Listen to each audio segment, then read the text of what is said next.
नमस्कार दोस्तों। आज के हमारे इस वीडियो में हम आपके लिए लेकर आए हैं छठी मैया की कहानी, जिसको हम छठ पूजा के नाम से भी जानते हैं। पौराणिक ग्रंथों के अनुसार भगवान ब्रह्मा की मानस पुत्री और सूर्य देव की बहन है षष्ठी मैया। इस व्रत में षष्ठी मैया का पूजन किया जाता है, इसलिए इसे छठ नाम से भी जाना जाता है। अब सुनते हैं छठ पूजा की कथा। जब ब्रह्मा जी ने सृष्टि की रचना प्रारंभ की तो उन्होंने अपने शरीर के दो हिस्से किए, दाएं हाथ में पुरुष और बाएं हाथ में प्रकृति के छठे भाग से षष्ठी देवी की उत्पत्ति हुई है। इनको देवसेना भी कहा जाता है। जो व्यक्ति षष्ठी देवी की पूजा करता है, उसके मन की मुराद अवश्य ही पूरी होती है। प्रकृति का छठा अंश होने के कारण इन देवी माँ का एक प्रचलित नाम यह भी है, जिन्हें छठी मैया के नाम से जानते हैं। एक समय की बात है, एक राजा प्रियव्रत थे, जिनकी पत्नी का नाम मालिनी था। विवाह के काफी वर्ष बीतने के बाद भी उनके कोई संतान नहीं हुई। तब उन्होंने कश्यप ऋषि से इसका समाधान पूछा, तो उन्होंने पुत्र प्राप्ति के लिए यज्ञ करने का सुझाव दिया। कश्यप ऋषि ने पुत्र प्राप्ति के लिए यज्ञ किया और राजा की पत्नी मालिनी को प्रसाद के रूप में खीर खाने को दी। उसके प्रभाव से रानी गर्भवती हो गई, जिससे राजा प्रियव्रत बड़े खुश हुए। कुछ समय बाद रानी ने एक पुत्र को जन्म दिया, लेकिन वह भी मृत पैदा हुआ। यह खबर सुनकर राजा बहुत दुखी हो गए।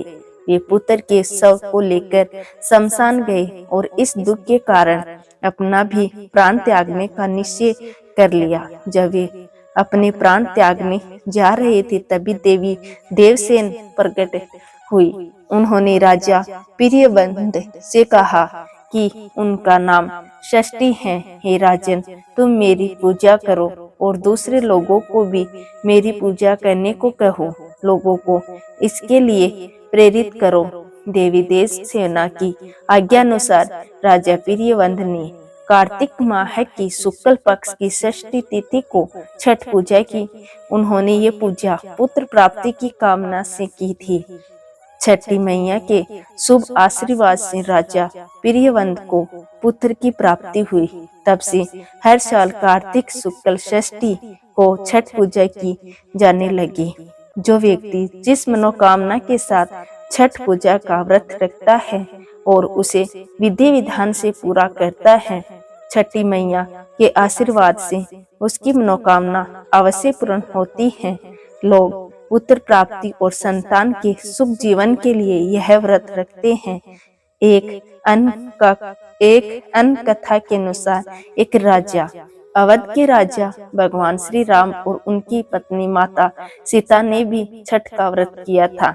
लंका पर विजय पाने के बाद राम राज्य जी की स्थापना के दिन कार्तिक शुक्ल षष्ठी को भगवान राम और माता सीता ने उपवास किया और सूर्य देव की उपासना की। सप्तमी को सूर्य देव के वक्त फिर से अनुष्ठान कर सूर्य देव से आशीर्वाद प्राप्त किए। यही परंपरा अब तक चली आ रही है। पौराणिक कथाओं में बताया गया है, छठ का व्रत करने के प्रताप से ही पांडवों का उनका खोया हुआ राज पाट फिर से प्राप्त हो सका। जब पांडव अपना सारा राजपाट जुए में हार गए, तब द्रौपदी ने छठ व्रत रखा। उनकी मनोकामनाएं पूरी हुई और पांडवों को राजपाट वापस मिल गया।